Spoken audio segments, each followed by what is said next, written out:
Awesome and Disaster. This is your host, Will Carey. Thank you guys for tuning in. I'm really excited to share this week's episode with you. This is my interview with comedian Matt Maragno. Matt is someone who I met, I think, pretty much when I first moved to New York City and started doing open mics. He and what I loved about him is every time I saw him, he had these great stories of traveling and places he had been. And as years went on and I was able to travel more, I really wanted to be able to sit down and almost like compare notes on comedy and travel. And we had a really great chat. And I'm really pleased with this one. I think you guys will like it. This is a really good conversation between two comics. I appreciate you guys checking out the show. If you like this show and you want to share it with people, I'm on Stitcher, Apple Podcasts, and you can follow me on Twitter at Comic Will Carey. And I am going to be in Southeast Asia with my girlfriend in October, so I'll be doing one show in Taipei. If anyone listening to this has any leads on any other countries that might have shows, feel free to let me know. And thank you guys. I don't have too much more to report this week. Things have been good, but busy, and I'm just living. Like it is important to remember to do sometimes. So, and that's something I definitely got talking to Matt. So I'm going to, we'll just go now to my conversation with Matt Maragno.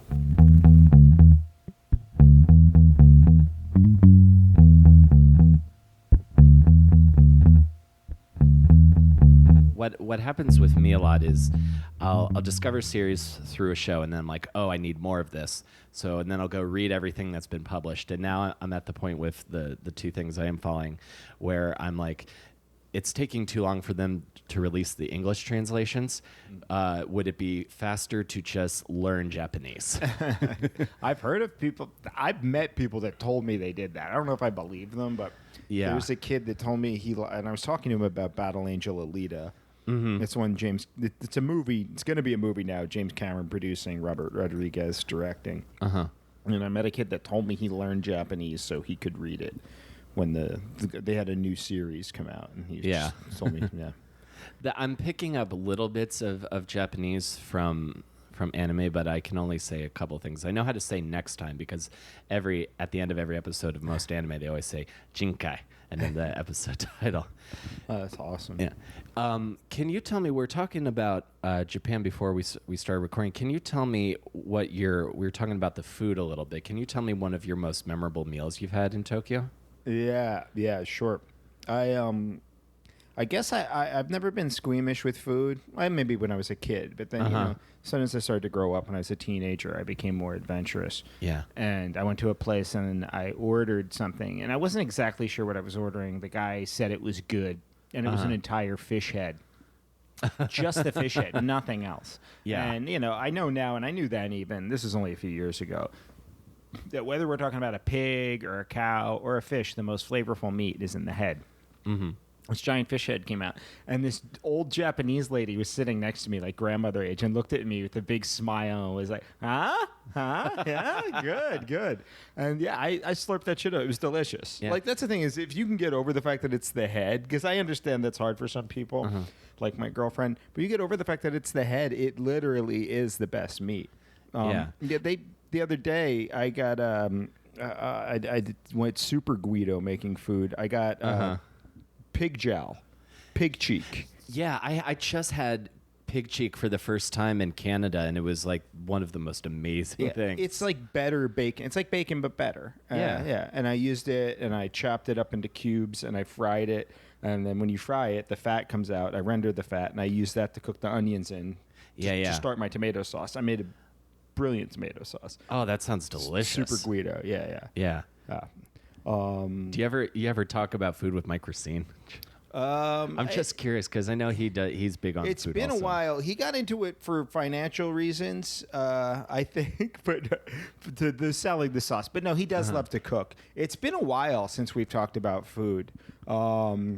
But yeah, we're both into cooking. I don't just cook Italian food. Like my girlfriend's from India, so like I learned how to cook a bunch of that shit. Yeah. I learned how to cook dal. I know how to make sushi rice. Like I know how to cook a bunch of stuff. But then like if I get it's tomato season now. It's the end of summer. I got fresh tomatoes from my parents' garden, and then I'll make a tomato sauce. I don't call it gravy. I'll just make a tomato sauce, and then that's where I got the idea to. I didn't see that in a recipe. I did other recipes, but then I just combined it. Yeah, you have enough knowledge of what goes together. And, you need a fat. So whether it's olive oil or butter, I actually use the pig fat and butter. Oh God. Yeah. A whole stick of salted butter. Yeah. So the pig fat, the pig cheek fat, salted butter. Then I added the onions, like I told you. Then diced up anchovies, garlic, and 1 habanero pepper. And then I added the tomatoes and simmered them for 3 hours after I'd already peeled and blended the tomatoes. So. Oh, damn. That sounds good. My girlfriend might want that recipe. Yeah. She loves to cook, good. too. She's like an amazing amazing cook. She has this the one thing like back when like the Creek was doing like it felt like a cook off of some kind like every other month, she would just go in and win every single one. Oh yeah, that like was fun. Yeah, like Rebecca started hitting her up like, "Are you entering this? Are you entering this?"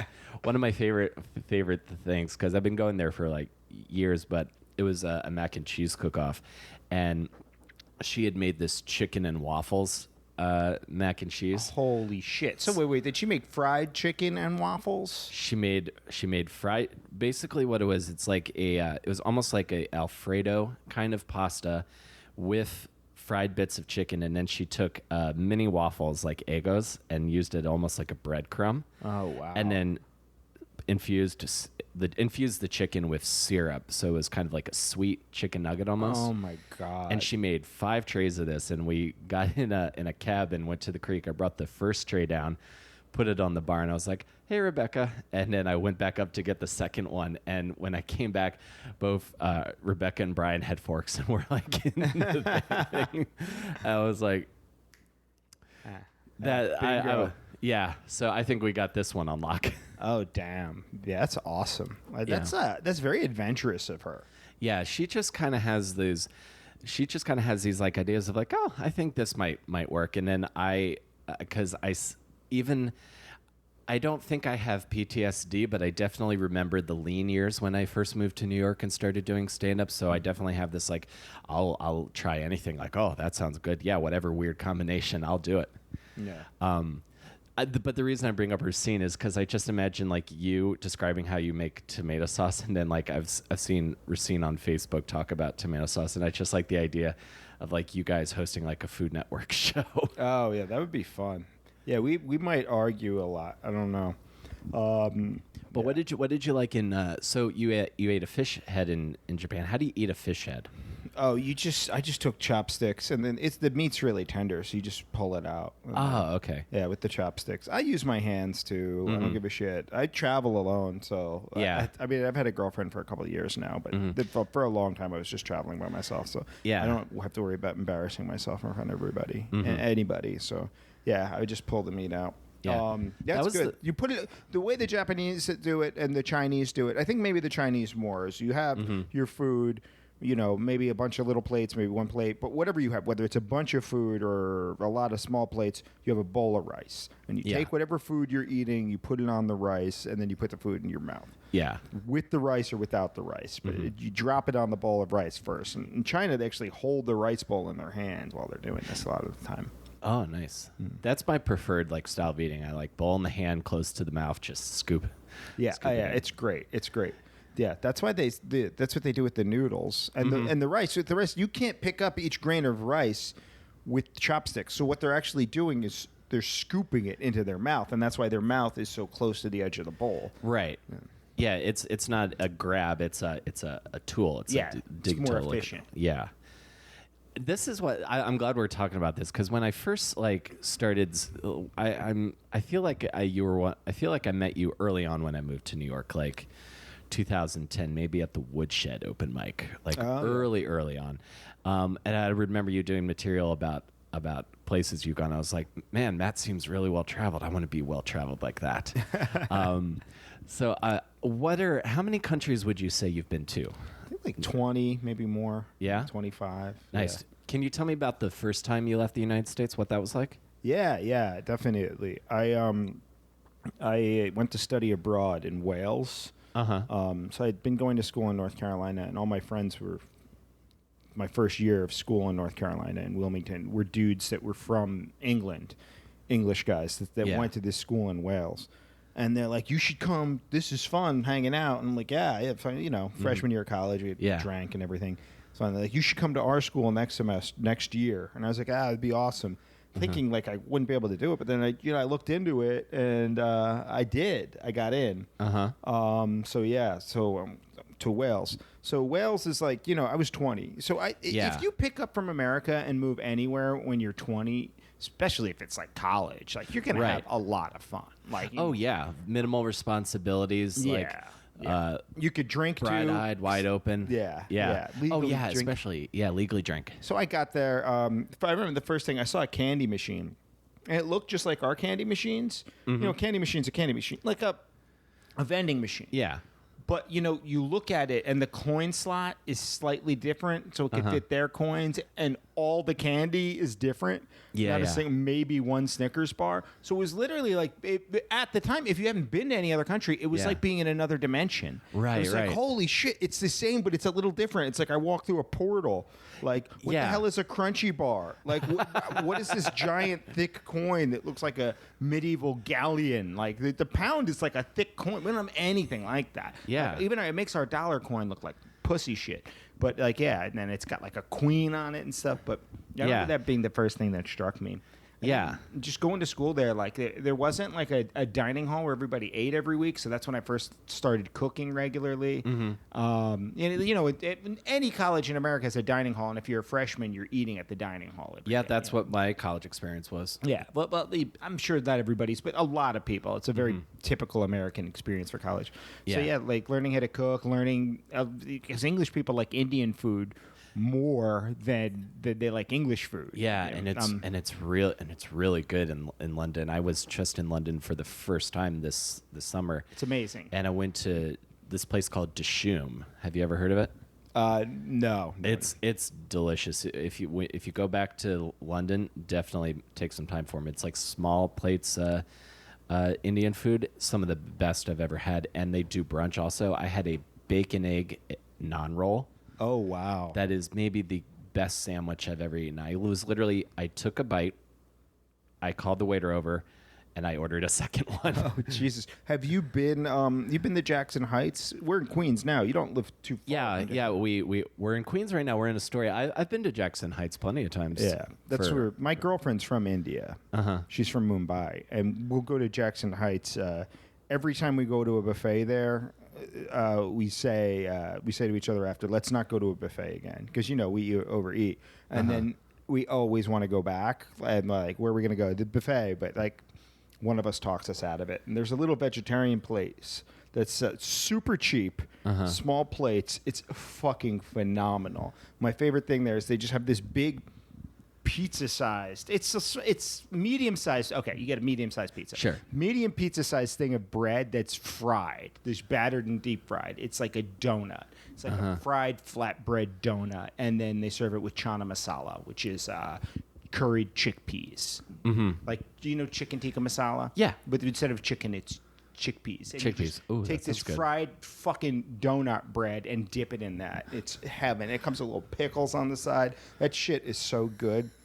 So, I love how animated you are to describing this to me. It sounds amazing. It's so good. Yeah. So anyway, in Wales, I got the Indian food. I got the vibe of it being a different country. I'm 20. I can drink. I have an American accent with British people, which, it's exotic. Yeah. So it was fun. So I think I started off international travel on the right foot. Yeah. Where it was like cool, I was getting laid for the first time, etc. Yeah. So yeah, and that kind of energy maybe is what fueled my love of traveling. And that's not what I do when I travel anymore. Right. I rarely I'll travel, and I would rather go on a date with a girl traveling, like, because you can do that with Tinder in Denmark and Japan. I've done it. Yeah. And meet her and make a friend or whatever, or have a cool conversation and have them take me around. Like, I won't say that, hey, can you show me around? Because it's a fucking dick move. But Yeah. But just go there and have like a Japanese experience with a girl. Then get laid or something, you know. Yeah, totally. So yeah, and I don't drink anymore either. So like my goals of what I like in life are totally different now. Except I still like eating. Yeah. But me yeah, too. just being able to do that and experience stuff in a new place, and yeah, it's just remarkable. Yeah, I love the travel. Exactly. Get that sort of like. I just saw that it's an interesting idea for a startup. It's this, I don't know if it's an app or a website, but it's called Cool Cousin. It's like almost having that kind of experience. Like you just have like the hip person abroad who's like, oh, I'll show you where all the cool stuff is. Don't go to all the touristy places that like Lonely Planet will send you. I'll send you to where the real stuff is. Yeah. Like that little bit of element of like it's like a secret. Speaking of like of good buffet places, I don't want to say it on the podcast because I don't want other people knowing about it. But there's a Japanese shabu shabu place in Flushing. I'll hip you to. It is incredible. Nice. We love going to Flushing. Yeah, it's oh my god, it's like some of the best food I've ever had. Okay. Like noodles wise, or like I'll hip you. Is shabu shabu different from Hotpot? It's basic. It's Japanese hot pot. Okay, cool. Which I learned is different from sukiyaki. Sukiyaki is the sauce. I think it's the sauce that is sometimes used, but shabu shabu I think is what Japanese hot pot is. Which I like. I love this place, and there's a place in Tokyo I love as well, but I haven't had too much Japanese I haven't had too much Chinese hot pot or like Szechuan. Yeah, it's pretty, like, if you go on YouTube, there's so many videos of dudes right here in New York being like, okay, today we're going to get hot pot in Brooklyn, then we're going to get hot pot in Flushing, then we're going to get hot pot in Chinatown and downtown Manhattan, and we're going to tell you the top 10 in each of those neighborhoods. That's the kind of travel guide you need. Yeah. Like you need a travel guide for every 10 blocks of New York. Yeah, I mean, it's pretty cool. You watch these videos, these dudes really get into it deep. But yet, the Airbnb is kind of getting in on that market, because you go to the Airbnb page now, you put in your dates, but there's options. Now, you click homes because it's a place you want to stay, but you can click experiences, and then they'll show you like wine tour, cheese tour, hiking, Denver pot tour, where just local shit. Yeah. Oh, I got to get in on this. I was gonna do one for open mics, so then I realized like I hate open mics so much that like I didn't have the strength to fill the thing out. Yeah, where I would take people to a coffee shop, have them write, and then take them to an open mic, and then like I would hate it. If they have any fucking sense at all, they would hate it. And then the other comedians would hate me for bringing them. It would just be a lose-lose. It's the most depressing thing in the world. I'm so glad I didn't do it. Yeah, I'm just imagining that as well. Have you hit that point? Like, let me ask you this, and then I'm gonna trace your origin story, leaning back to this. How long have you been doing comedy? About 14 years. 14 years? Okay, so I just hit 10. So I mean, there's a slight difference there. Did you have like a point where you snapped on open mics? Like, not like you just ran out into the streets naked and cursing, but like, did you hit a point of diminishing returns where it stopped being a productive use of your time? Yeah, and I still kept doing it for maybe a couple of years after that. But what happened was I quit my job so I could focus on other stuff, my day job. Yeah. Because I'd saved up a bunch. And then I quit my day job so I could do what I loved. So I started doing more open mics, and then within a few weeks it became clear to me this is not what I love. Yeah. I need to do other shit. Right. Yeah. So, yeah. That's how I felt about stand-up. Yeah. Not stand-up in general, just open mics. Right. Well, I've been booked on shows that even because I hadn't done stand-up in a while, I thought it would suck. But no, I like doing comedy, and the audience likes watching me do it. But just fucking open mics suck. Yeah. Yeah. It is in New York specifically, and then I think at a certain point, it's not. It's an experience meant to callous the soul. Yeah. I sort of think, and then especially I have to remind myself on occasion that no, stage is good, performing is fun, everything around it can be a bit of a bummer. Yeah. Sometimes. Yeah, even at an open mic when I'm on stage, usually, like even if it's not going well, I'm like, well, at least I'm getting that part. I'm finding out. I'm learning something. Yeah. Well, and that's shit. That's even the thing, though. Like after a while, you wonder if you're even learning anything. After a while, well, at a certain or just bad, or if you are learning something, but you're not learning anything good.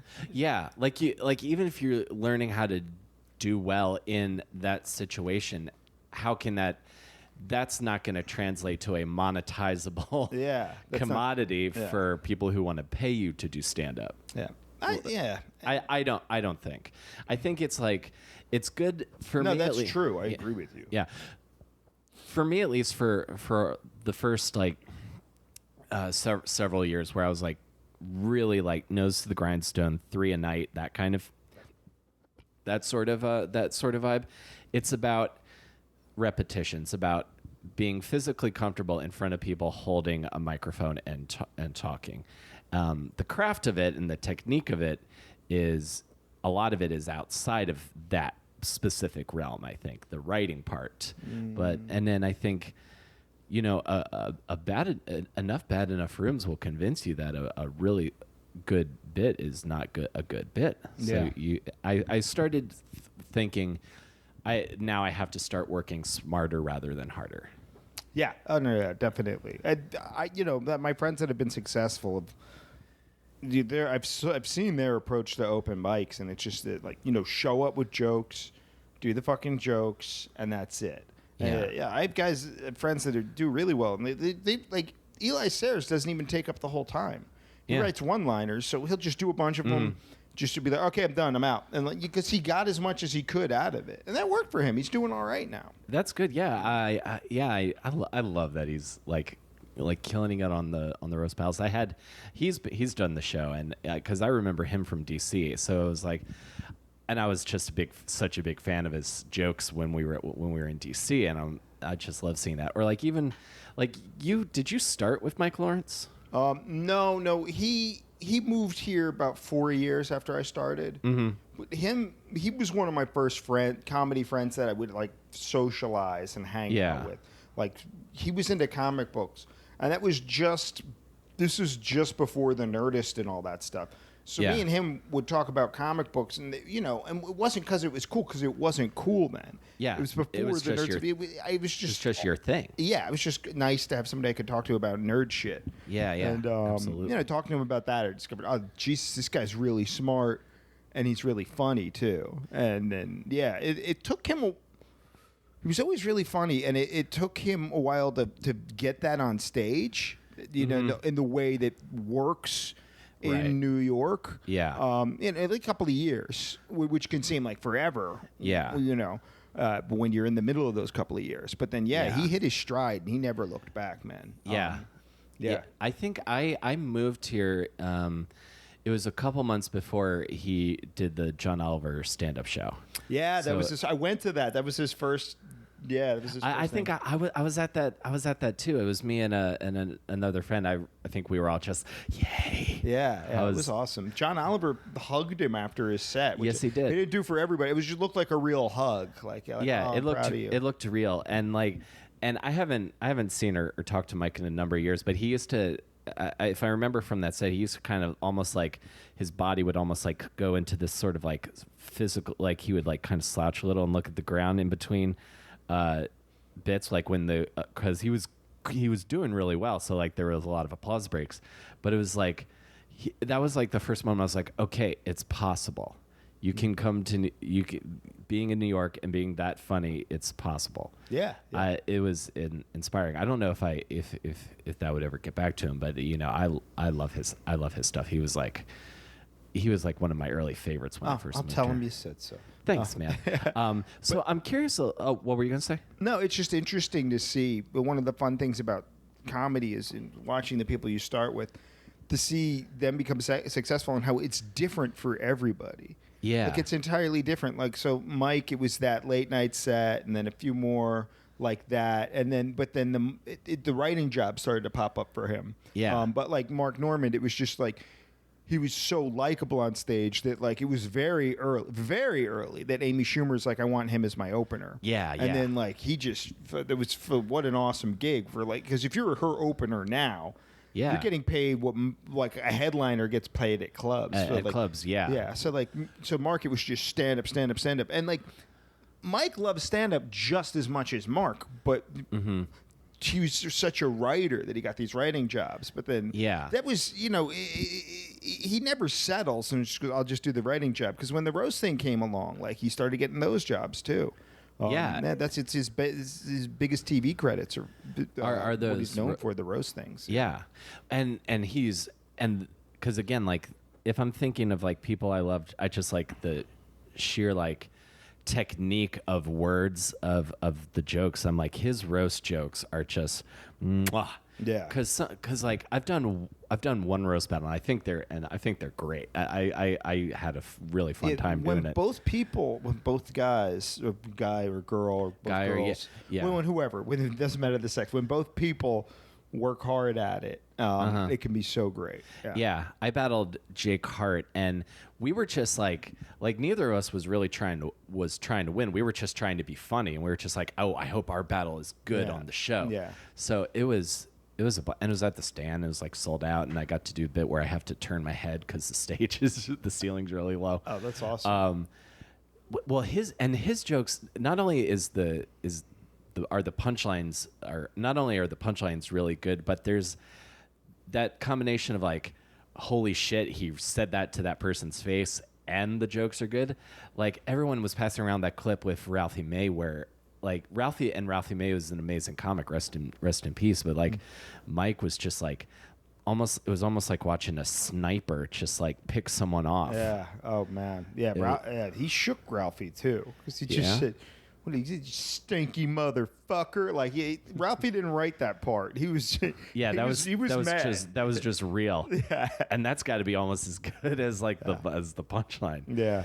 So I'm curious. You grew up in I'm curious, sort of. I want to trace this world traveling, this sort of world traveling comedy, man of the world that you are, Matt. You're from. You grew up in New Jersey. Yeah. What part? The Jersey Shore, Point Pleasant Beach. So Beach Town. Yeah. Nice little town. Like the show Jersey Shore. Of yes, course. I do. Yeah. There is that element to it. In all the Jersey Shore towns. In my town, it was a small element, but there was that element to it. Yeah. But then the other element to it is families and fun and cotton candy and hermit crabs. Hermit crabs. Yeah. Like little you beach see on shops. the beach. They sell beach towels, hermit crabs in a cage, and Oh yeah. Okay. Now I'm putting it. Yeah, they're together. Not crawling around in the sand biting your toes. I'm being from Maryland. When I think crabs, I think food. Oh no, so I was we trying don't. to Yeah. Put it together. So like, I imagine when I think of Jersey, I think quaint beach town. I think idyllic suburban American experience.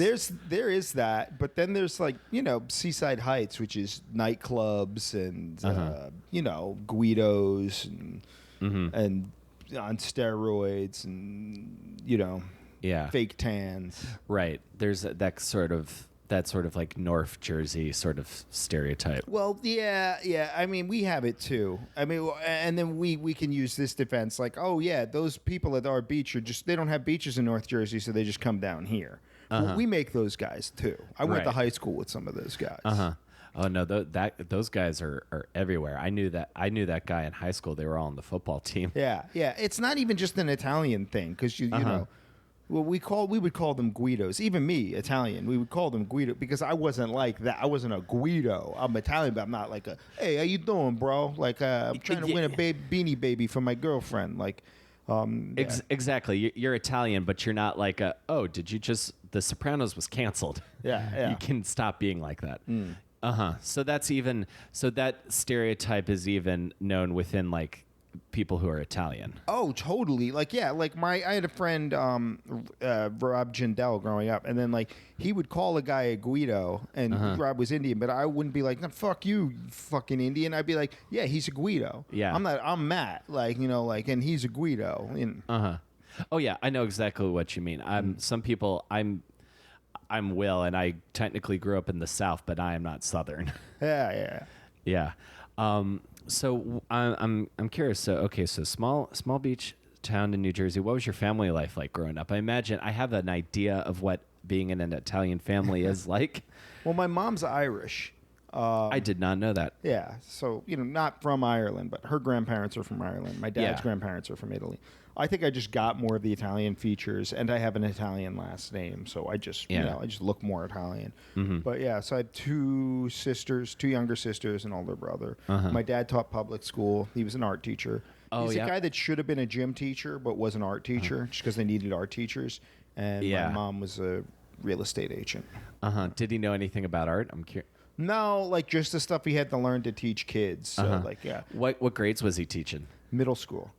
So when I reached middle school age, like that's when he was especially cruel because it's like I reminded him, so he would have to come home to what he was just fucking teaching for decades. You little fuck. Like that 7th and 8th grade really sucked. Were you in the same school that he was teaching in? No, thank God. Oh, lucky. He taught in Bricktown, which was like a half hour, 20 minutes away. Yeah. And then my high school, I could walk to school.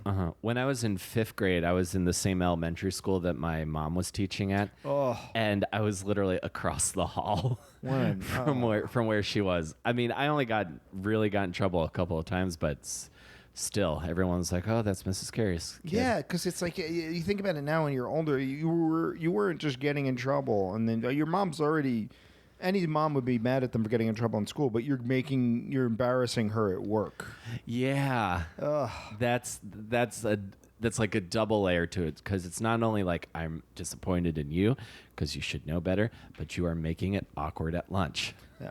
My grandmother taught Catholic school, and my mom went to that school. Yeah. Where my grandmother taught, that Catholic school, and my uncles too. And my Uncle Peter told me that my grandmother, his mother, slapped him in the face in school because he told her to shut up. Yeah.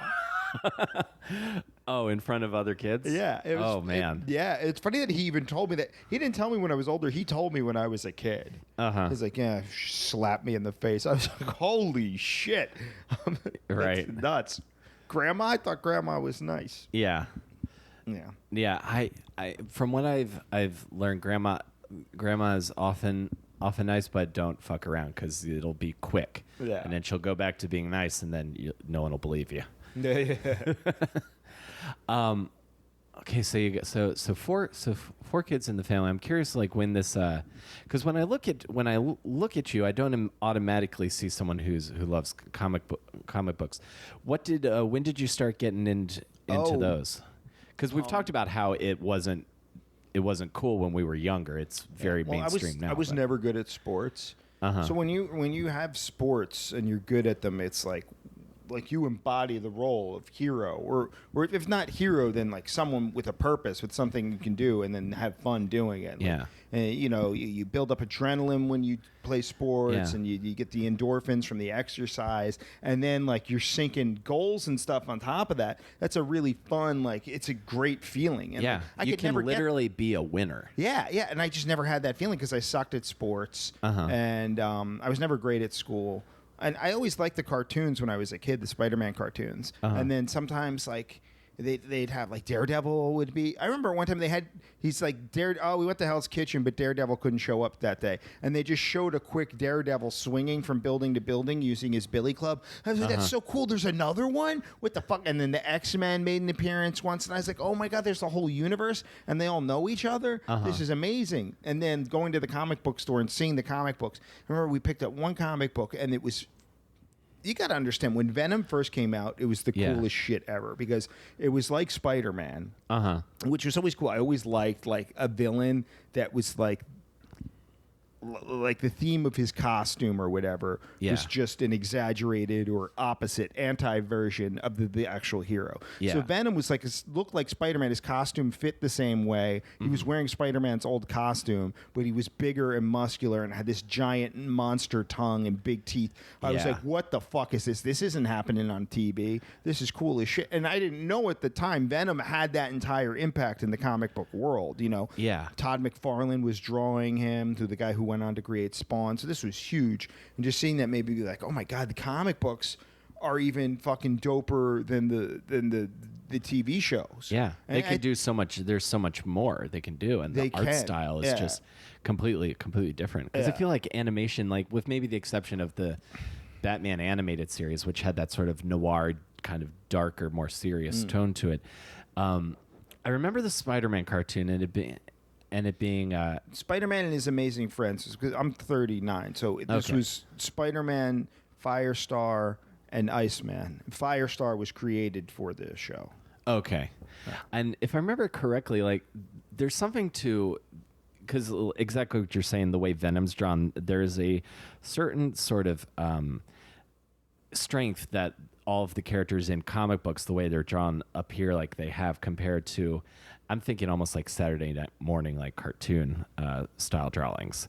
There's a certain like mature quality to them that the shows didn't have because they were dumbing it down for ratings, I guess.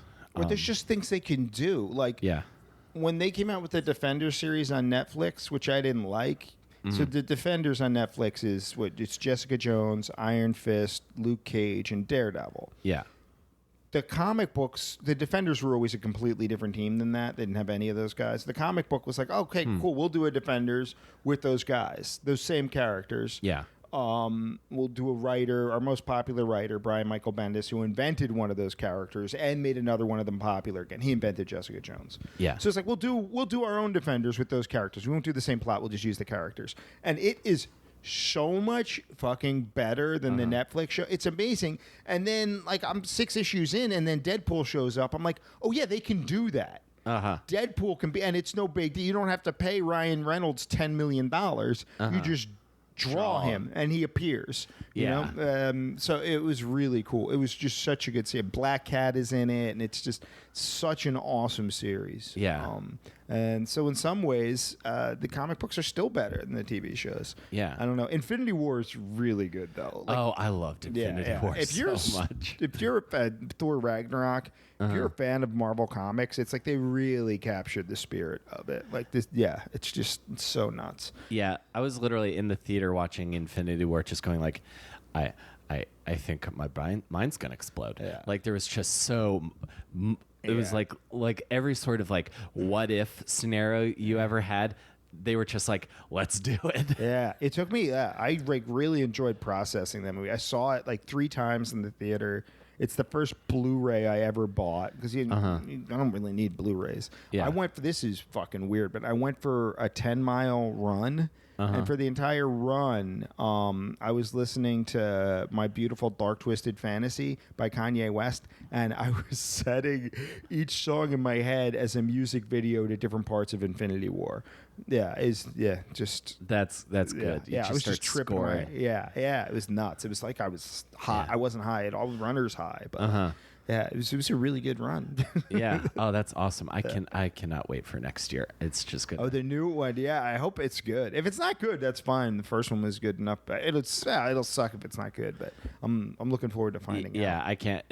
I was like, how genuine a like oh, I gotta know what comes next. It was like because most of them they give you like oh, that'll be cool, but this one was like, no, need more now. I was like, I felt like a junkie, just like I need to hit a plot. Yeah. So do you think that getting into comic books earlier is setting like the foundation for being creative later on in your life? I don't know. It gave me something I enjoyed. It maybe set off like the kind of entertainment I like. Yeah. Yeah. I don't know. Like it's hard to say because I do like that fantasy element. It just started the kind of fandom I was into, just nerdy shit, you know? Yeah. Like comic book stuff and sci-fi stuff and stuff like that. I don't know, when it comes to like stand up or whatever kind of acting I do, I'm more like goofy. I'm not trying to do. Yeah. I'm kind of the same way. Like I feel like maybe the last couple of years, a lot of my friends feel the need to maybe be more political or important, whereas I just love telling jokes about food and bands I like and crazy stories about things that happened to me in foreign countries.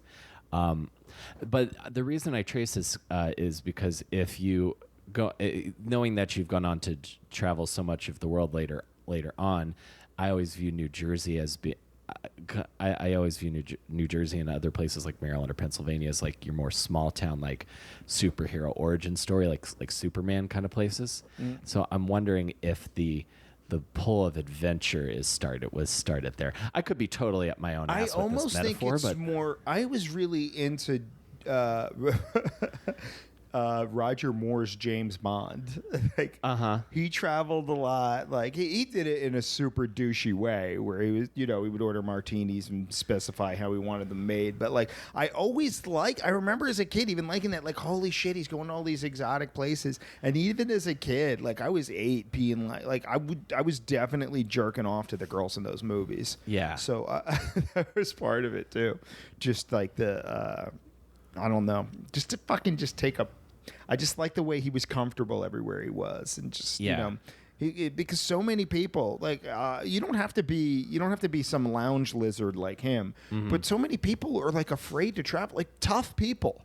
Yeah. Tough people, like, I'm not going there. I need to get shots. But, like, dude, come on. Like, it's no big deal. You don't need to be afraid. Like, so many people I know are afraid to travel. Like, I went to Istanbul and people are like, what are you doing? That's not a good idea. Like, you don't know. The name just sounds weird to you. Like, it's not that exotic. It's not that weird. Yeah, if you go there, there's... I've been to Istanbul. There's Shake Shack. There's like... there's familiar stuff. And that old cliche about how if you travel, you learn how we're not that different. It is kind of true.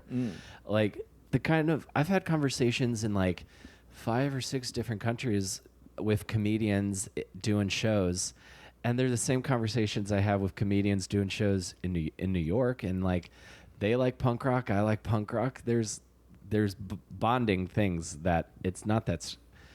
I agree with you. It's like, take the plunge, man. Yeah. I think that would be a cool travel show. Like there's a lot of travel shows, and I was talking to Tyler Richardson. He says it's hard to get if you're not famous, it's hard to get a travel show made. But I'm sure. But I would love to do a travel show. Like the most different one I've seen lately is on Netflix. It's called Dark Tourist. But I would want to do a show where I find someone who's never been out of the country, and I take them somewhere, and then we just have a great time, and then I send them back to their lives in America, and they're a little different. Yeah, that's a good idea. I like that. I liked like you were saying. I remember talking to a group of comedians in Denmark, in Copenhagen, before a show, and I was all hyped up, and they were just kind of looking at their notes, and I was like, "Oh, I'm sorry, guys, you're just at a bike, and I'm on vacation." I'll ease it up a little bit. And then it was a fun show. Yeah.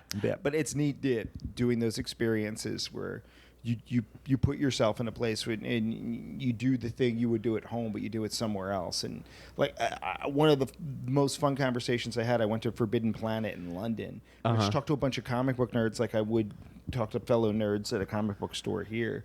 but to get their slight bent on things, because it is a little different, and learn their perspective on stuff. What do you guys think of Alan Moore? Like, oh, you think he's a douchebag? You have to admit he's talented, though. And then to hear what they think of our stuff, to get their perspective on it. And then there's one guy turned me on to something. It was a version. It was like a 5-minute version of Star Wars: A New Hope. Edited together in 5 minutes with the villain from the movie Snatch doing the voice of Darth Vader. Yeah. Oh, that's cool. Yeah, it's something I never would have heard of if they hadn't told me about it. I found it on YouTube, and it's hilarious. Yeah, if you like the movie Snatch and Star Wars, check it out. I'll have to check that out. I had a similar thing in Edinburgh. I went into a pie shop to get dinner, and I made some joke about I made some joke about like, oh yeah, I want to go back to Tokyo, but unfortunately the only Japanese I know is like based in Dragon Ball Z. And then we just had an hour-long conversation with the guy behind the counter about Dragon Ball Z and Akira and like, what do you think about the new season of My Hero Academia? Like that whole thing. I was like, I love stuff like that. Yeah. That's how I met my best friend in North Carolina when I was going to school. He was an English guy, and we started talking about Jackie Chan movies. Like, I didn't know any other dudes. I never met any other dudes in North Carolina who gave a shit about kung fu movies. But, like, there was a dude from England who was into kung fu movies and hip-hop and drum and bass. So, like, I had more in common with him. So, yeah it's neat. It doesn't matter where you're from. Like, it's just, at the core who you are, what you like. What you're into is a huge part of what you are. Shapes who you are. Yeah, I agree completely. Did you do a show in Istanbul? No, I didn't. I had read Nick Vadarat's account of a show he did where he had to learn Turkish, so he performed a set in rudimentary Turkish, and I didn't want to do that. I did that. You did in rudimentary Turkish? Very rudimentary Turkish. I got halfway through it, and then I kind of started stumbling back into English, and I can't remember that I could look up the name of the club on my Twitter account because I follow them. The first show I was going to have set up had to be moved because the club got raided by the government because stand-up is like considered technically potentially critical of the government, which is like a no-no. When did you go? This was 2011, so it was before a lot of the big political stuff happened and the attempted coup and all that.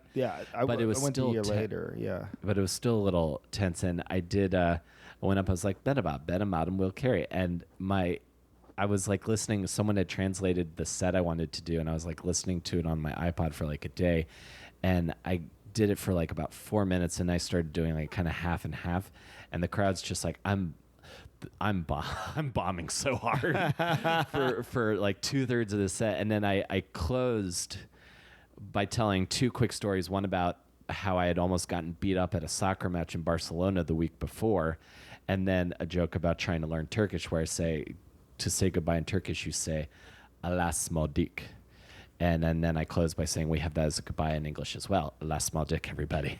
So I closed really well, so I considered it a win. Nice, but it was any laugh in that situation. I think I would call a win because you don't speak the fucking language. Yeah, exactly. I even consider just getting through the set a win. Yeah, definitely. You have to grade these things on a curve. Yeah. You have to be fair to yourself. One thing comedy has taught me is be fair to yourself. I still won't be fair to myself, but at least when I'm beating myself up after a bad set, I'll tell myself I'm not supposed to be doing this. This isn't healthy. This, at least I know. Right. Yeah. So how many countries have you done shows in? Because I love to perform when I travel. So let's see. Okay, America. I got that one as well. France, Denmark, Norway, and Sweden. Nice. Yeah. So like the block of Europe. Nice. Yeah, well, yeah, just Scandinavia and France. Nice. Well, I can. So if you go back to Japan, I can hook you up, and I met some really cool people there. And Santiago, Chile, I made like one of the best groups of comedian friends I've ever made. Oh, no shit. Yeah, there's a group down there called the Chistolas, and they produce shows. Did you have to speak in Spanish or? No, they're English shows. Although I have a friend, one of my friends, he did his set in Spanish. So, but they're like Spanish Spanglish, so you don't have to speak Spanish, and they're just the nicest people. Like they told me they instituted a policy of like meeting with foreign comedians before the show because someone was a dick to them once. Oh, shit. And so we were all hanging out so we all met up at a bar, and they were like super cool to my girlfriend. Because my girlfriend, I don't know if your girlfriend's ever had this experience, being like the non-comedian amongst a bunch of comedians can be an intimidating prospect. Yeah. But they were like super open, and like this guy from Canada was telling me like, oh yeah, I went to North Korea, and I was like, tell me more. Yeah. So I was like, I want to hear that story. It's important because you learn things too. When I was in Denmark, they don't light you. Really? So I was doing I figured I would do 10 minutes, and it was like 15 minutes. I was like, what the fuck? I was like, I couldn't find the host. I was like, when do I get off stage? She's like, now would be good. I was like, oh, I didn't know. Okay, cool. Thank you. Goodbye. Sorry. They don't light you. Huh. That's wild. Yeah. Yeah, but it is good to meet them. It is good. Yeah. Well, just for social purposes too, but like, and just to be cool. But to learn things, and they learned about you. They learned you're not an asshole, which is smart of them. And then, you learn how it works. In Turkey, I found out that they take intermissions in their stand-up comedy shows. And they do that in Norway. Yeah. It's smart because the way we do it here is, halfway through, towards the end of the show, the waitress drops the check. Nobody's paying attention to your set. So either you're the headliner and you have to deal with that shit. Yeah. Or, it's a set where it's a show where they're just everybody's doing 10 minutes. So when a comedian has to spend their entire set talking, trying to, while people are getting their checks, it sucks. Yeah. So if everybody could just get their own drinks whenever they want, and then they can do it again, at an intermission, it's so much better. Yeah. I agree. Well, the show I was on, the headliner, who was as tall as me, his name's Masood Shur. He crushed. So he goes up, crushes for an hour, takes an intermission, happens. He walks back on stage, crushes for another hour. Show ends. The intermission was in the middle of his set. The intermission was in the middle of his set. He did 2 hours, 1 hour break, then another hour. What the fuck? That's nuts. I know. Like what you just described sounds like a great way to experience live comedy, and I wish America did that. I wouldn't want to see anybody for 2 hours, though. I mean, I appreciate that he crushed for both hours, but I don't. Maybe I'm just old, but like after that intermission, after I already saw him do an hour, I'll go home. I'm not old, but in my older age, I sort of relate. Like, I love Mark Maron. I was at one of his Netflix specials. I've seen him a couple times, and I think I enjoyed the 90-minute show more than the 2 hour plus show. Oh, wow. Love him. Love the guy to death. Met him a couple times. Always, his podcast really was inspiring to me. But it was like a Monday, and I started getting sleepy. Yeah. That's where I'm at. That happened to me. I loved Stephen Wright. I saw him when I first moved to New York. I paid money, like $50, to see him like perform in a theater in Times Square. I don't remember where because this was like 15 years ago. But yeah, he did like an hour. I fell asleep for like about 5 minutes. I fell asleep. It's that happened to me at the Cannes Film Festival. The first time I ever left the country, a short film I was at was playing in the short film corner. So, my dad gave me a bunch of. My dad helped me pay to get over there, and we each you kind of pull points to get tickets for screenings, and like the evening ones with like the stars but we found out you can go early in the morning for a lot less. So me and my friend, I put on my suit, she put on a nice dress, and we walked up the red carpet. And nice. It's this beautiful, I think it's a Korean film called Poetry. I would actually want to watch it again. And I I lost like 10 minutes in the middle because I just physically couldn't handle it. Yeah, it was my routine in film class. No matter how much I liked the film, I didn't go to film school, but I took a film class. No matter how much I liked the film, I would always fall asleep for 5 minutes. It was in the middle of my school day. Yeah, yeah. Even my stuff I love and stuff I know is like artistic. When I was like minoring in film, I was like, oh God, you're gonna. I'm like I started doing the like you start like it starts taking over and you're trying to fight it. So so this was when you were in North Carolina. What did you study in college? Communication studies. Communications. Yeah, but I took a performance of literature class, which we take like a bit of prose or something, and you translate it into something you can perform. So I did that, and then the teacher, her name was Dr. Carol Talent. She was awesome, and I really liked her, so I ended up taking other classes of hers, like advanced performance of literature, and then storytelling in the community, where we would learn children's stories and perform them for kids at different schools in the area. That's cool. And then we got along really well, so she directed a one-man show I did. I did it as like a senior thesis. It was, things that you think are a good idea when you're 22. It was called Music Uzik Sickick, and it was me interviewing 6 different DJs, but I played myself and the 6 different DJs I interviewed. So it was just me talking to myself for an hour. Yeah. It was really fun. But yeah, I would never watch it now. I would watch that now. That's a fun.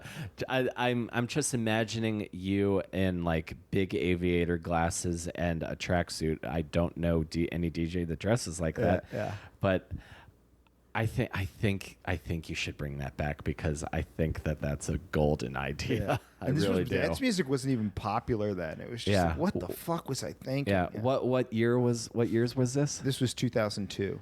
Oh yeah, so this is like if I'm thinking about popular music, this is like during like emo and nu metal. Yeah. It wasn't at all like there was a rave scene. It was small. It was big in Europe, but there was like nobody. Like Tiesto didn't exist here yet. Like, there was just none of that shit yet. Yeah. Now I feel like popular music is like DJ club or versions of it that have been altered for radio. Pop music, a lot of it is super dancey, and then that dance music scene, like that's what Vegas is now. People don't go to see, Frank Sinatra and shit, or they go to see DJs. Like Tiesto has a residency in Las Vegas. Like it's mainstream now. Yeah. The Electric Daisy Festival, like all this shit, it's huge. Are you into dance music? It's a $1 billion industry. I still am. Like I haven't gone to a rave or a club in years. But I still like that music. I like it. I like some of it. I've never felt compelled to like go and see a DJ live, but the one dance act I would go and see is Daft Punk, because they have they're great. Yeah. I've seen clips and they have a killer live show. Yeah. Well, it's not all dance music. I mean, even with them, it's not all dance music. But yeah, they would be awesome live. Like good like house music like that. The best. And they have a lot of lights and stuff. Yeah. I like that. Yeah, it's hard. Like you know what it's like when you see a really charismatic comedian. Like let's see, you see Tim Dillon in 45 minutes, and he's just on point, and it's just like, oh my god, I really experienced something. Like he engaged the audience, and then just run through his joke. He engaged. What the fuck? It's for a DJ to get their charisma across. It's even more difficult because they can't talk to you. You know what I mean? They have to do it all through records. Yeah. So I've had that happen like twice, and I've been to hundreds of shows. I've had it happen like twice where I was like, oh my God, like I could feel this guy's personality coming through. The first was this guy, Carl Cox, who's a veteran techno DJ. I saw him in the early 2000s, and he had already been at it for like 15 years by then, and it was amazing. And the other time, believe it or not, it was 5 years ago, I saw... what's his name? The fucking Skrillex. It was amazing. Skrillex. Yeah, and everybody hates that dude, but if you see him, he has so much energy, and he just gives it to you. It was so much fun. He's performing. He's not just He's buttons. playing records. I mean, maybe he's hitting a button or two, but like he's just spinning records. I mean, but he does it with panache. He sells it. He's a fucking showman. And this is something he did that I doubt he does at every show. This was at Coachella. He goes, "Okay, guys, I want to introduce a couple of friends of mine." And I thought he was going to bring out a couple of DJs. I don't know. He goes, "Give it up for Korn." And then the singer or guitar player from Korn came out, and they did where he DJ'd like a beat, and then they sang and played guitar. Oh, that sounds crazy, because I remember a few albums ago, Korn had a kind of dubstep influenced album. So, wow, that's nuts. Yeah, that would be like I saw I saw this band Beach Slang. They're sort of like, if you combine like the Replacements and the Gaslight Anthem, they're sort of like a hard on the sleeves punk rock kind of band, but with like a lot of with some Heartland elements, maybe a little bit. It was this night at the Knitting Factory where a bunch of bands were playing their favorite records front to back, and they were playing Pleased to Meet Me by The Replacements. Oh, it's cool. A great album. And for the last song, Can't Hardly Wait, the lead singer of the Hold Steady came out and sang the song with them. Oh, shit. And it was Tuesday. It was just I love hearing stories like that. That's a hell of a Tuesday. The other thing I really want to go to a concert in Japan. Have you ever been to any kind of live performance? No, I looked it up before I went. There's this big music festival, but I didn't recognize anybody on it. And I was like, am I going to pay like $100 for, 3 days, an hour outside of Tokyo for what could just be a J-pop thing or like... Yeah. And so I didn't know. The reason I bring it up is because 2 different times I had this happen. And I've seen it on YouTube also at like big shows, like big arena shows. The crowd, everyone in the crowd has these like light sticks. They almost look like the things that air traffic controllers. Oh, sure. I know what you mean. And to direct planes, but they're like multicolored. At 2 different times, one was at the Robot Restaurant during a part of the show. They passed all these out, and you kind of have to interact with them or like go to the beat of the song. And the other one was at a place called Joyopolis, which is a Sega-themed indoor amusement park. And they is that Akihabara? That's on that's on that tiny island that's in front of Tokyo. Oh, okay. Like they had built in World War II, they built it up so we would bomb that and not actual Tokyo. That's the history about it. I heard. That's awesome.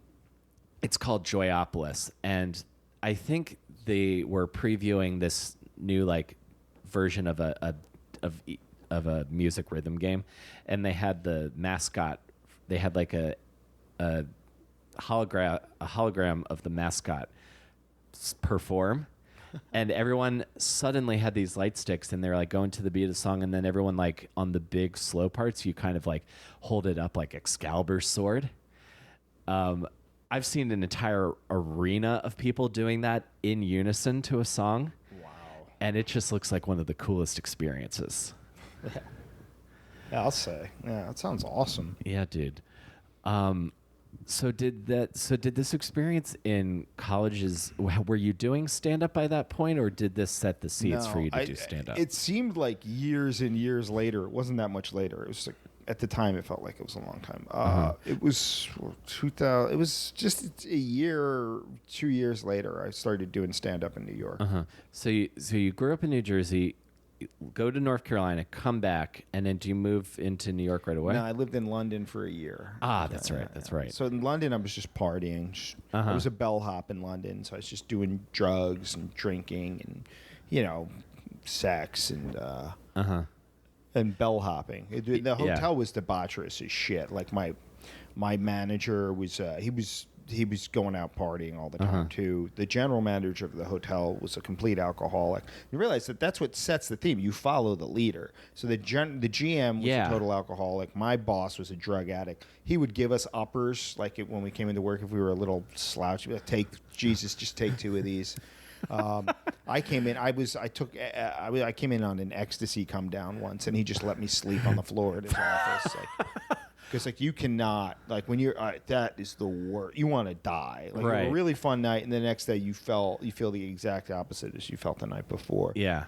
Plus embarrassed for the shit you said. Right. Yeah. And Yeah. So it was like a super fun time, but like time to have when you're 23. It's not sustainable. So it's very healthy that I got out of there. I hated New York at first because it wasn't London, right? Partying like that, but it's very healthy for me that I got out of there. Yeah. And then I actually started bellhopping here, which is a job I kept for like 13 years. Yeah, I remember that because you would do jokes about it. Yeah. That just when you describe that to me, it just made me think of like. Did you ever read Kitchen Confidential, Anthony Bourdain's book? No, but I've heard him tell stories. Yeah, from it. some of the first chapter of that book, he describes his kitchen manager. He was like a dishwasher, like a prep cook, like very low level in the kitchen, and he describes like this woman and her fiance coming in, and then later on he sees his manager just plowing this woman in behind the kitchen, just like really giving it to her, like sexually. And sexually, you don't say. Yeah, and then Bourdain was like, "Yeah, I think I want to be chef. I think I want to be a cook. I think this looks pretty good to me." That level of insanity. But when everybody's doing it, like you say you follow the leader, like everyone. Oh yeah, everybody. It was nuts though. I made out with the human resources manager one night. Yeah. Yes. Now this would be an example of not to do, but do it. Please. Yeah. Oh God, it was a naughty place. Yeah. Yeah. Very, very fun time. Yeah. And so you didn't start stand up until you got back to New York. I moved back to New York, and then I went to invite them up at Rififi. Oh. And then like seeing that was like, oh wow, like it's not all the guy performing in front of a brick wall, like it's not all comedy clubs. It's like these dudes seem like normal dudes. They seem pretty cool actually. So I started doing open mics, and then Who did you see at Rififi? Because I think it was closed by the time I moved here. I was going almost every week, maybe 2 times a month. Because my roommate grew up with one of the guys that hosted it, and so I would see Eugene Merman every time I went, and he was awesome. But like I saw Zach Galifianakis perform there, Dimitri Martin a bunch, John Benjamin, David Cross, Todd Barry, John Mulaney. John Mulaney, yeah, sure. John Mulaney, Aziz Ansari. Just everybody. Yeah. Nick Kroll. Wow. Yeah. And Nick Kroll, I did open mics with Nick Kroll. I felt he was just at the ass end of him doing open mics when I started, but did open mics with Nick Kroll. There was this open mic called the Tuesday Night Train Wreck at the Parkside Lounge that went on for 6 years, and I started going for the last 2 years. And they finished, they had a big last show, and Ed Helms performed there. Yeah. Wow. Yeah. That's crazy. Yeah, Christian Finnegan was there that night. Nick Kroll was there that night. Jesse Klein. Yeah. Wow. I think at that time, and it's not that long ago, but it's like this almost like mythic time in New York stand up. Like all these people that are like when you think of like who's popular in stand up comedy, it's all of those names. Yeah. There was I think one of the craziest times for me was when I mentioned when I met Mike Lawrence. Within a year of that, like it was like Kumail Nanjiani, Sean Patton, Pete Holmes, Jared Logan, like all these guys were just doing, the alt scene at that time. None of them had made it yet. None of them were getting paid, but you just knew. Like you're just like, these guys are fucking amazing. Like Kumail is like the most charismatic person on the planet. That show we talked about earlier, the one with Mike Lawrence at the Skirball Center, the John Oliver New York stand-up show. Seeing Kumail there, seeing him there perform in front of 1,000 people was no different than seeing him in a room of 20 people. He was just as comfortable and just as great. Yeah, he was on that taping. I remember this now. Yeah. He did a bit about the video game Heavy Rain. Heavy Rain, yeah. And then like he commented on it. He's like, he talked about Heavy Rain, and he was so comfortable. Like some kid in the audience was like, I love Heavy Rain. And Kumail was like, that guy, you see that guy? He just said, I love Heavy Rain. Like he was he didn't mind to deviate a little bit. But, yeah, so like if you did an open mic with Kumail or saw Kumail go up once, at most of the times, like most of the times you could have seen him, you wouldn't be surprised that was nominated for an Oscar, had his own movie. Yeah. He's just so great. Yeah, so that was a really cool time when you were just doing open mics with Kumail and Sean Patton, who a lot of people might not know, but it was fucking amazing. One of the best live acts you'll ever see. Yeah. I remember I saw him at Cabin like my first month in the city, and like him and is it John F. O'Donnell? Yeah. I thought he was hysterical. He made me laugh really hard. Aparna Nancherla, I saw a bunch, and I knew her, and I knew her from DC also and Baltimore, and I was just so happy that I'm just so happy that she is as successful as she is, because she's one of she the ones used like to you make don't me even laugh need to so worry though, much. because she's just so fucking funny. It's cool to see her get like acting jobs and shit too, though. Yeah, she was on that show Corporate, wasn't she? Yeah. When she had she was awesome on Master of None. It was just like it's really cool because like she's just great stand up and everything. But like people are like, people are like that. That's a personality type. Yeah. We have roles for that. Like fucking awesome. Not everybody has to be like outgoing,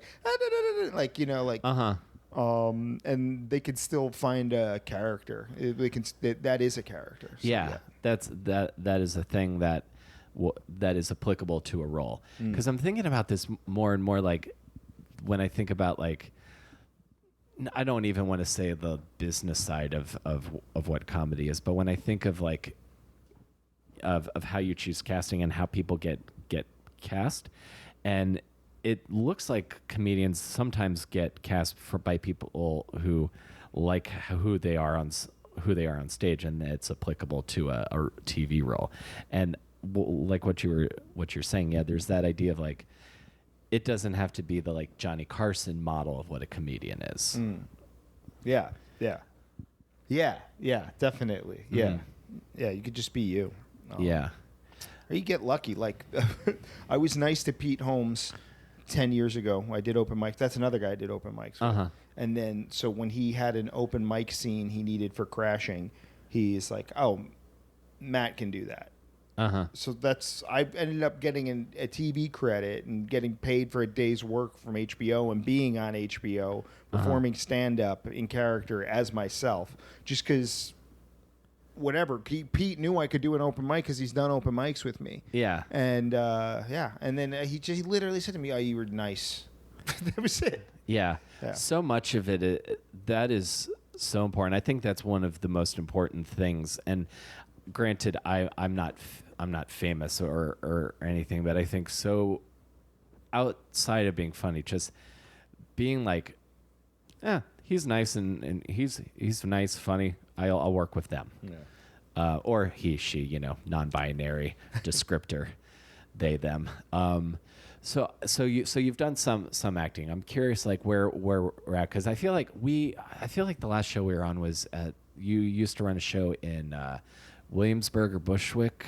Bushwick, yeah, Tutus, I think. Yeah. Stand up. I ran a show. Yeah, I remember that, and I might be making this up also. Were we in some sort of play together? Yeah, I think we were in Jesus the Barbarian together. Yes, yeah. I couldn't remember if you were in that or not, but I felt like you were. I was Pontius Pilate. I was the hedge. Yeah, hedge monster. I was the hedge monster. Yeah. No, that was really fun. That was a good time. Yeah, I had so much fun doing that I wrote a play called The Curse of the Yeti, which was like a parody of the old Hammer horror films. We did that.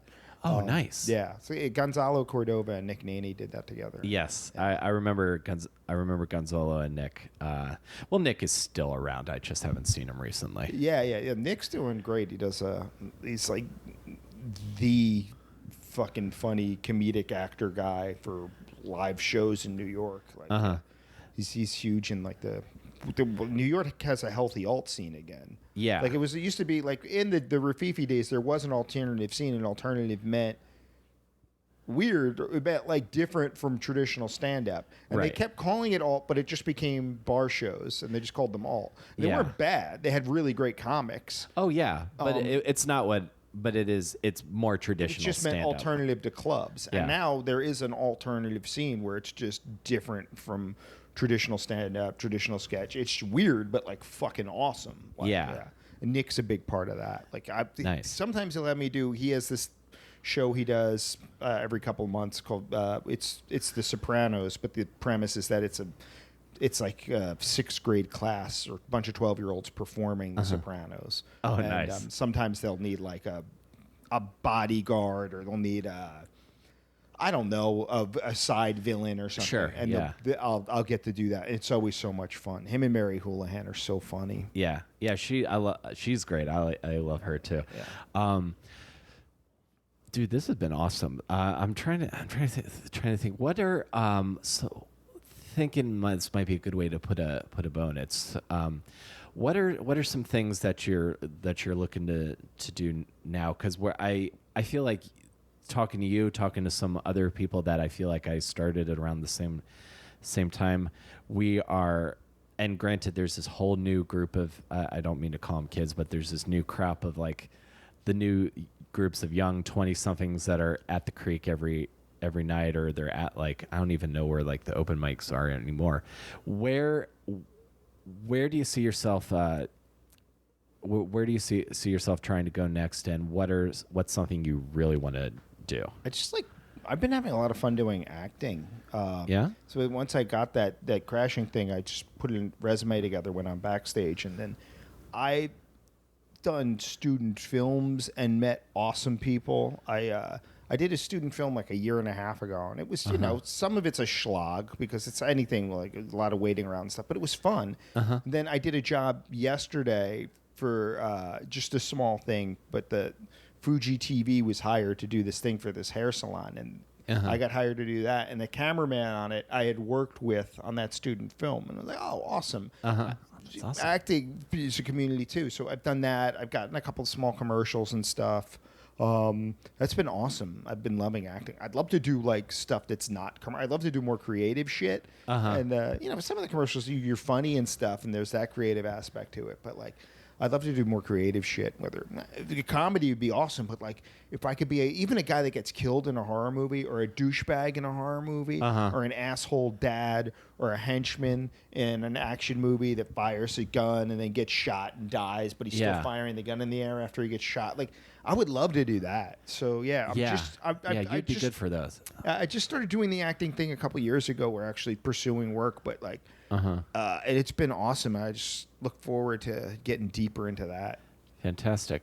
That's something I've been thinking, like, because I went to school for acting. I've started thinking lately, what do I love and how can I work in that? So like, I love podcasts. So I'm putting a lot of my energy into this. I have my one-man show. I want to take a voiceover class really badly. I want to do that soon because I love animation. Sure. And yeah, it's just like, it's great to see everybody. Like, it's almost like we had our second high school graduation or college graduation, kind of, where everyone but there was no official. No ceremony. There was no official ceremony. Everyone's just found their thing, kind of. Couple more travel questions, and then we'll wrap it up.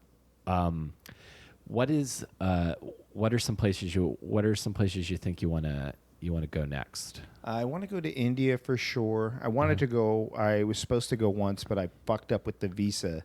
So I couldn't go. I still ended up going to Europe because you had to stop in Europe on the way to India. Totally. So I definitely want to go to India. India, Nepal. I want to go to China. I want to go to Shanghai, Hong Kong, which are in China. Yeah. There's so much India. India is so huge. There's 1.3 billion people there, and there's a bunch of different cultures. Like, you can be famous in one part of India where you have hundreds of millions of fans, and another part of India where hundreds of millions of people have no idea who the fuck you are, and they don't even speak your language. So like India would be a great place to explore. I went to Mexico recently, but that was just for a commercial in Cancun on a resort, which is fucking awesome. But it's not the real Cancun. Correct. A good job, but it made me want to see the real Mexico, like go to Mexico City, meet real Mexican. Well, the people in Cancun are real Mexicans, but they're hired to kiss your fucking ass. Right. So I'd like to go to Mexico City, eat the food there, hang out. Oh my gosh, like to have a street al pastor taco. Yeah. Oh my god. Semita. Yeah. So yeah, Mexico, China, India, Uh-huh. Taiwan. There's no place I wouldn't like to go. Yeah. Well, I want to go back to half the places I've been to too. Me too. Well, I'm going in October. I'm going to a couple of those places. So I'll Where are you going? Definitely going to Taiwan, Hong Kong, and Shanghai are the three I'm hitting. So I'll make notes for when you go. Thank you. And one last thing I want to ask: what's the most memorable meal you've had abroad? Oh damn. Okay, my fake answer is I went to a really nice restaurant in England where I used to work as a bellhop in London. So I went to the hotel I worked at, and I was like, where's the second best traditional English place I can go to? They sent me to this place called Rules, and I went and I got like a game bird and a fish soup. It was fucking amazing. And the game bird, there's a warning sign on the wall that says there might be buckshot in the game bird because they shoot all their own food. Yeah. That's as about as real as it gets. Yeah. And what the best meal I've had abroad is probably because. Is there a particular cuisine you like? Because when I got to college and discovered sushi, like, do you have something like that? I guess sushi I love, Indian food I love. I had a friend, a guy from Wales, cook me a carbonara. And whatever, in New Jersey, carbonara is not popular. It's more marinara sauce, red sauces. A guy I was friends with from Wales in London, he's Welsh, made me an Italian dish, a carbonara, famous in Rome, and it was fucking amazing. And that was probably my favorite meal I had. No, that sounds great. I love a good carbonara. And that guy has an award-winning food truck now. He's the only guy in Europe and the UK to do lobster rolls.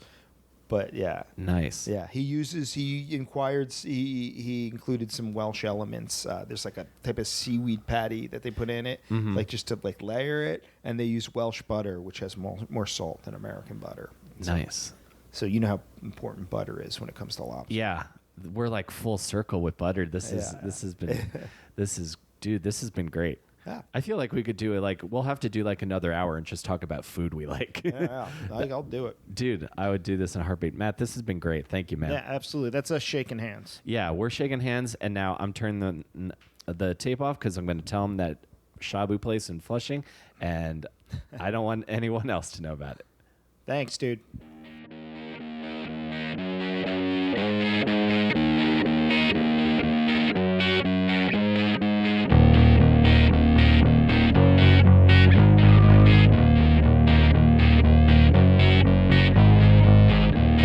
Thank you, folks. That's the show for the week. If you want to follow Matt on social media, I'll have links for it in the description. If you enjoyed the show, please feel free to tell a friend.